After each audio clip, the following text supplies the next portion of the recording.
Hello dear students, welcome back to my channel physics SPC. Moving charges and magnetism का एक question.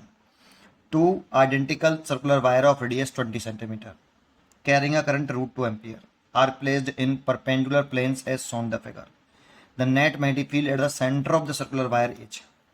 अगर ये circular loop है, इसके सेंटर पे जो मैग्नेटिक फील्ड का फॉर्मूला होता है μ0/4π 2πi/r। 2π से 4π कैंसिल कर देंगे तो ये कुछ स्टूडेंट्स को ऐसे याद होता है और कुछ को ऐसे याद होता है। एक ही बात है, 2π को काटने के बाद ये रिजल्ट आता है।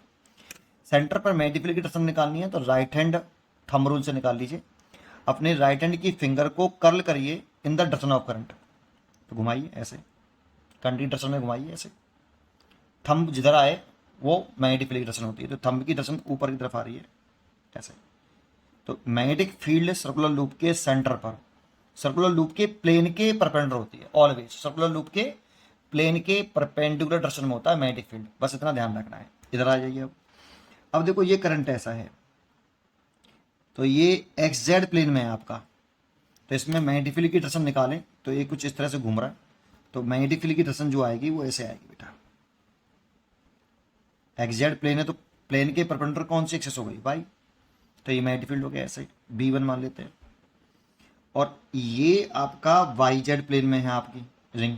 इसमें करंट की डायरेक्शन में आप फिंगर घुमाइए अपनी, तो कुछ इस तरह से आ रही है। वाई जेड प्लेन है तो अलोंग एक्स एक्सिस होगी, कुछ इस तरह से मैग्नेटिक फील्ड आएगा। ये B2, क्योंकि दोनों सर्कुलर वायर्स आइडेंटिकल हैं, रेडियस सेम है और करंट भी सेम है, इसलिए B1 और B2 इक्वल होंगे मैग्नीट्यूड में, है ना। तो B1 B2 मैग्नीट्यूड में इक्वल है, लेट कर लो B। उसका फॉर्मूला होगा ये μ0 करंट I ओवर 2R, ठीक है। अच्छा, अब दोनों की दर्शन के बीच में 90 डिग्री एंगल है, तो नेट मैग्नेटिक फील्ड निकालें सेंटर पर। तो रूट के अंदर B1 का स्क्वायर प्लस B2 का square plus 2B1 B2 cos 90 degree, cos 90 degree. ये B नेट लिखें तो कुछ इस तरह से लिख सकते हो आप, B1 vector plus B2 vector. R vector equal to R vector plus R vector equal to A vector plus B vector. तो R वेक्टर का मैग्नीट्यूड लिखते थे R इक्वल टू रूट के अंदर A square B square 2AB cos theta, वही लगाया है।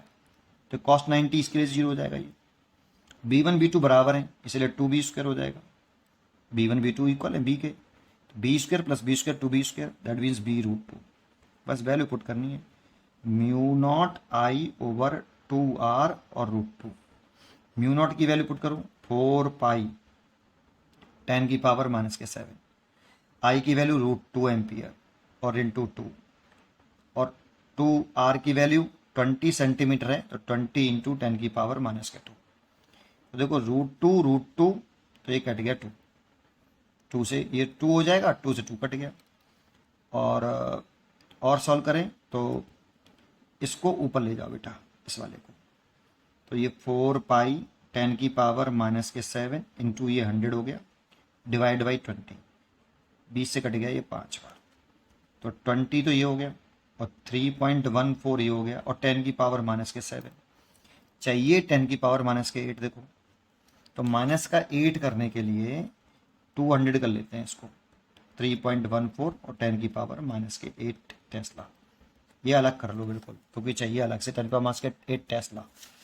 इसका मल्टीप्लाई कर लो, तो B जो नेट आया ये आया 628 10 की पावर -8 टेस्ला।